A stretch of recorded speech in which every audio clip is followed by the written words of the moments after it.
Hello, welcome to e-Niro Diaries on the 7th of August. Now, we got back from the UK 2 days ago, yeah, and we had 6 days altogether. It was a 6-day round trip, left on a Wednesday morning, got back in the early hours of the following Tuesday morning. Now, if you've watched my videos before, you'll know I've done a few about going back to the UK. But every trip is different, and the charging experience is slightly different. The experience of the drive itself and the way the car performs. So anyway, I won't apologise for that, because that's what I like doing, and I do it this channel because I like it. And I've just posted a little snippet of that, and that's to show that not all my impressions of the UK are negative ones, and that was all about the charging experience at the new Winchester Super Hub, as they call it, and we did catch it at a very good time, I had to say. So Winchester, my daughter lives there, and we spent a night there before heading on up into the wilds of Shropshire, where my sister lives. I won't say exactly where it is, but you can ask if you want. But the beer is great, and they've got a brewery just out back of the pub, and it's beautiful. And yeah, I mean, it's just getting there. The roads are just appalling. Anyway, on the trip, we covered 1,517 kilometers, which is 940 miles. And I mean, what I've done is I've converted everything back into euros. And as I say, I was quite lucky in the UK, because the 2 bits of public charging we did were both at the Winchester Super Hub, where they had a special offer on 54 pence a kilowatt hour, as opposed to the usual, what is it, 89 at Instavolt, I think, unless you have their membership or their app or something. I just used a bank card. Now, the cost actually total for the trip, that's what I spent on public charging in France, plus what it cost me at home to charge to 100%, minus the percentage of the battery that I arrived home with. And it all came to €129.50. Now, if I'd been running an efficient hybrid petrol car doing 55 to the gallon, so, you know, let's be generous, I would only have spent about €3 more.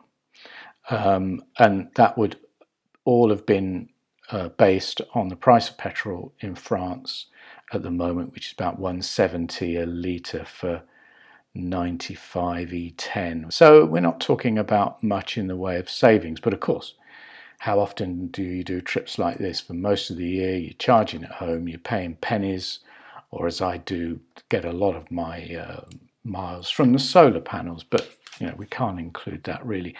So what's it like then? I mean, I've been living in France for 12 and a half years now, and yeah, it's a long time. So when I go back to the UK, I think I've got a more objective view, and I'm not trying to surprise anybody or shock anybody with my impressions of it, because in fact, you know, I spent 40 odd years, you know, ploughing the lanes of the English motorways for my work. What I would say is there's a lot more EVs on the road in the UK than there are here in France. It's really noticeable. But the other thing that really hits you when you go back, having not lived there for a long time, is that the cars are generally bigger than they are here. You know, more people have smaller cars here, but the roads are smaller. I mean, you know, there's no easy way to get to my sister's house. You know, got myself on an A road that wouldn't even qualify as a departmental road here in France. I mean, you know, it's got a white line down the middle, but it's really narrow, twisty and turny, trying to get back into Gloucestershire from, I think we must have been in Herefordshire. I don't know. I've tried 3 or 4 different ways of getting to my sister's house, and there's no easy way. The the roads are narrow, they're twisty, turny, but it's a beautiful part of England. It really is. I say the beer. You've got to keep on about the beer because the beer is wonderful, right? So yeah, road surfaces just noisy, badly laid. Even on the motorways, they can't seem to make them flat, and they're constantly changing where they've been repaired. Sunday traffic. We came back down to Winchester last Sunday. Just unbelievable. Just so many cars on the road, and having driven for a couple of hours, we stopped at Stensham services on the M5 going south. Absolute crammed. It was rammed with cars and people. There seems so little space, and all the spaces are really quite small. And there are some grid serve chargers there. They all seem to be working. There weren't many. I think it was about 5 or 6 of them.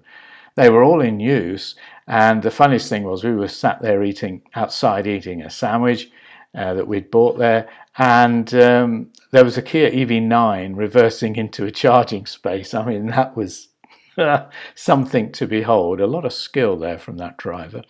But no, it's just really just so cramped, whereas in France they've got so much more space to and they want, if you stay longer than 2 hours, they want money out of you, which is like, what? Never heard of. And goodness knows, I just pity the lorry drivers. They've got nowhere really to sort of park up and be quiet and away from all the traffic. It's like they have here in France with these regular aires and relay places where truck drivers can get off the road, have a shower, have something to eat, and just not be bothered really by the traffic. And then again, we needed to use the bathroom. We got down to Gloucester, Swindon, on the M4, heading east back to Newbury to get on the A34. And there's a services there at Newbury on that junction with the M4. And again, absolutely crammed with people. I used to use that services quite often because I used to live in the Newbury area. And it's almost like no one's ever repaired it. The concrete surface all broken up. There were about, again, half a dozen chargers there. Everyone was in use. It was rammed with people queuing for the toilets. And I don't know, UK is a beautiful country, but it's just got too many people and cars in it. And again, great big cars, and which is why when we got back to the Winchester Super Charging Hub, there's plenty of space, easy to just plug in, beautifully clean toilets and everything there. And as I say, it normally would be really expensive, but we only paid 54p, special offer until 31st of August, I think. Anyway, so that was our trip to the UK. When we got back to France, the ferry was late and we got in at about 11 o'clock at night. We were on the roads by 11:20. We were quite near the front of the queue, and we've never done this before, but we just went into the night. And once you get away from Caen, I mean, all the way down to Le Mans, empty roads, full beam on, super smooth roads. I was doing about 120k most of the time. The efficiency wasn't great at that speed. I think it was about 3.4 miles per kilowatt hour, but just wanted to get home. And we did it in 2 stops. And I mean, a few years ago, this would have been a bit of a worry because there were not so many chargers at all the services. But now you rock up at 1:30 in the morning and you've got a row of 6 175 kilowatt chargers and a few 50 kilowatts. Everything worked. Every single services has at least now half a dozen rapid chargers. So there's nothing quite like the super hubs or the grid serve hubs that you've got in the UK, but there's plenty of rapid chargers at all the services now as you go up and down the French auto routes.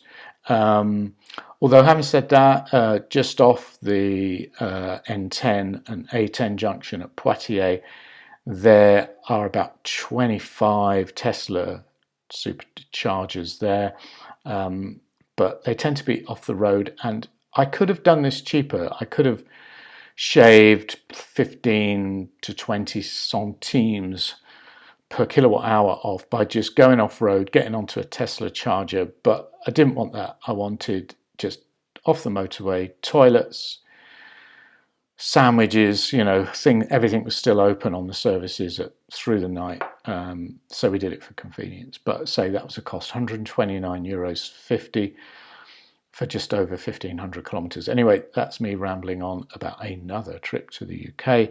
So the other thing was that coming up through France on the first day, we were plugged in the Total Energies, and a Kia EV3 pulled in next to us to plug in, and Mrs. e-Niro said, don't like that.